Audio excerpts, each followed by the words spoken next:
हम देख रहे हैं कि ये जो दहशतगर्दी की अचानक एक नई लहर आई है, मैं जानना आपसे चाहूंगी बलूचिस्तान में एक कंटिन्यूटी है, जो हमले हो रहे हैं, फिर सिक्योरिटी फोर्सेस को निशाना बनाया जा रहा है।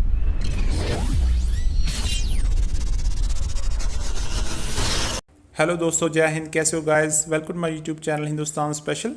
बलूचिस्तान में आज़ादी की लहर फिर से तेज़ी पकड़ रही है। बलोच अपनी आज़ादी के लिए डट कर खड़े हो गए हैं, क्योंकि पाकिस्तान अपनी कमज़ोर फ़ौज के जरिए बलोचों की मूवमेंट को दबाना चाहता है, लेकिन बलोच है कि दबने को बिल्कुल भी तैयार नहीं है। बलोच अपने पर हो रहे जुल्म का बदला ले रहे हैं और बड़ी दृढ़ता से बदला ले रहे हैं।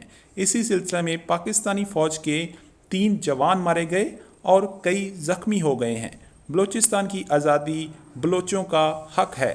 आज की वीडियो में आयशा एहतशाम और इजाज़ अवान ने और क्या कहा, तो चलिए दोस्तों आज की वीडियो की तरफ चलते हैं। Thank you. दहशतगर्दों की पंजगोर के करीब कोहान वैली में सिक्योरिटी फोर्सेस पर फायरिंग के नतीजे में 3 जवान शहीद और 1 ऑफिसर समेत 8 जवानों के जख्मी होने की तलात है। दुश्मन एक मर्तबा फिर से पाकिस्तान में दहशतगर्दी को हवा देकर यहां अदम इस्तेहकाम पैदा करना चाहता है और इस जम्न में इसका हदफ पाकिस्तान की सिक्योरिटी फोर्सेज है और दुश्मन ये समझता है कि सिक्योरिटी फोर्सेज को कमजोर बनाए बगैर पाकिस्तान को कमजोर नहीं किया जा सकता। लिहाजा इस सूरत हाल का जायजा लेने की जरूरत है। ये जानना जरूरी है कि दहशतगर्दी की अचानक नई लहर क्यों कर आई है और इसके पीछे कौन है, इसके पीछे आखिर मकासद क्या है। दहशतगर्दी की इस लहर में बलूचिस्तान, कराची और वजीरिस्तान के इलाकों में दहशतगर्दों की सरगर्मियां काफी नुमाया तौर पर सामने आई हैं। अच्छा एजाज साहब, हम देख रहे हैं कि ये जो दहशतगर्दी की अचानक एक नई लहर आई है, मैं जानना आपसे चाहूंगी बलूचिस्तान में एक कंटिन्यूटी है, जो हमले हो रहे हैं, फिर सिक्योरिटी फोर्सेस को निशाना बनाया जा रहा है, फिर पाकिस्तान स्टॉक एक्सचेंज के ऊपर हमला कोई छोटी बात नहीं थी, उसके बाद फिर कराची से जो है वो गिरफ्तार होते हैं। मुझे ये बताएगा कि ये स्लीपर सेल्स हैं जो अब एक्टिव हो रहे हैं या फिर पहले से खात्मा हो चुका था या कि कोई एक नई इंडक्शन जो है वो की गई है, क्या समझ रहे हैं आप? किस तरीके से अब इस नई दहशतगर्दी की जो लहर है उसको ऑर्गेनाइज किया गया है?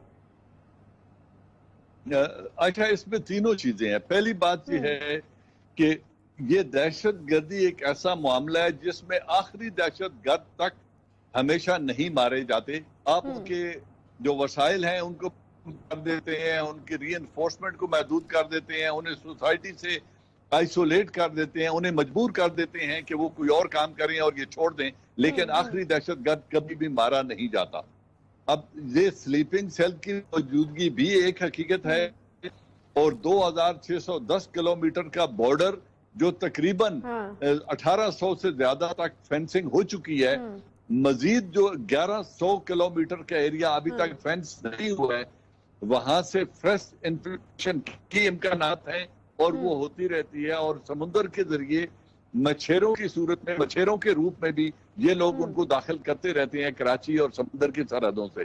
तो मुकम्मल तौर पर रास्ते बंद ना हैं ना हो सकते हैं, इसकी प्रोबेबिलिटी रहेगी, क्योंकि जब हिंदुस्तान की हुकूमत इसमें इन्वॉल्व है, अगर आप नरेंद्र मोदी का और उनके राजनाथ का और अजीत डोवाल की स्टेटमेंट सुने तो वो अलल ऐलान ये बात कह रहे हैं कि हम गिलगित बल्तिस्तान के अंदर भी मसाइल पैदा करेंगे, हम बलूचिस्तान के अंदर भी मसाइल पैदा करेंगे और पाकिस्तान और कराची जो चाइना का इंटरेस्ट है उसको भी वो निशाना बनाएंगे, क्योंकि इसमें उनकी पुष्ट पनाही वो आलमी कुव्वतें कर रही हैं जो चाइना को कंटेन करना चाहती हैं और चाइना के बढ़ते हुए इन्फ्लुएंस को रोकना चाहती हैं। लिहाजा ये एक जंग है जो लंबा अरसा चलने वाली है।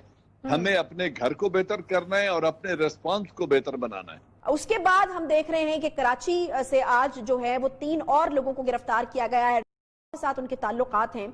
अब क्या इकदामात कर रहे हैं हम, या फिर अभी इसी तरीके से हम देख रहे हैं कि क्या होगा, क्योंकि ये तो अब रोजे रोशन की तरह आया हो चुकी है बात कि भारत वो पूरे तरीके से एक्टिव है इस वक्त पाकिस्तान में। जी Ayesha, thank you very much. इसमें तो कोई दो राय नहीं है। ये सिर्फ प्राइम मिनिस्टर ऑफ पाकिस्तान ने पार्लियामेंट में नहीं कहा, ISI और मिलिट्री इंटेलिजेंस के पास ऐसे ठोस शवाहिद मौजूद हैं।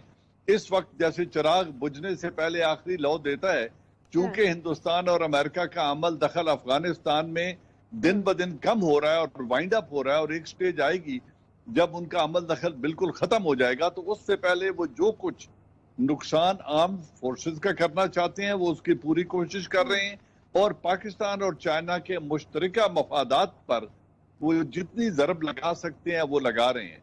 अब इसमें दो पहलू हैं जो आप सवाल कर रही थी कि क्या पाकिस्तान इसमें क्या कर सकता है। पहली बात है अपनी दाखिली सिक्योरिटी को बेहतर बनाना, अपने जो हसास टारगेट हैं उनकी बेहतर हिफाजत करना, और अपने तमाम तर वसाइल को बरूएकार लेकर इस चीज को होने से पहले रोकना, ये एक चैलेंज है। लेकिन इस चैलेंज से निपटने की सलाहियत भी है। मजीद मुस्तैदी की जरूरत है, मजीद मेहनत और लगन की जरूरत है, इसमें और कोई दो राय नहीं है। रहा हिंदुस्तान का कि हम क्या करेंगे, पहली बात यह है कि हिंदुस्तान के खिलाफ जितने शवाहिद भी हमारे पास हों, कोई इंटरनेशनल कवानीन की पाबंदी हिंदुस्तान न करता है, न कोई इंटरनेशनल कुव्वतें हिंदुस्तान पर ऐसा दबाव डालने जा रही हैं या डालेंगी जो हिंदुस्तान को इस काम से रोक सके। ऐसा होने नहीं जा रहा। अब इसका एक ही तरीका है कि टिट फॉर टैट जो हिंदुस्तान हमारे साथ कर रहा है, इसी लहजे में, इसी अंदाज में इसका उसको भरपूर जवाब हिंदुस्तान में और कश्मीर में दिया जाए। मेरी जाती राय ये है कि हम इसका पॉलिटिकल सलूशन नहीं ढूंढ सकते, इसका कोई डिप्लोमेटिक हल नहीं है। जो कुछ हिंदुस्तान कर रहा है, इसका हल एक ही है कि उसको वही कीमत अदा करनी पड़े जो वो हमसे वसूल कर रहा है, तो हिंदुस्तान बाज आएगा।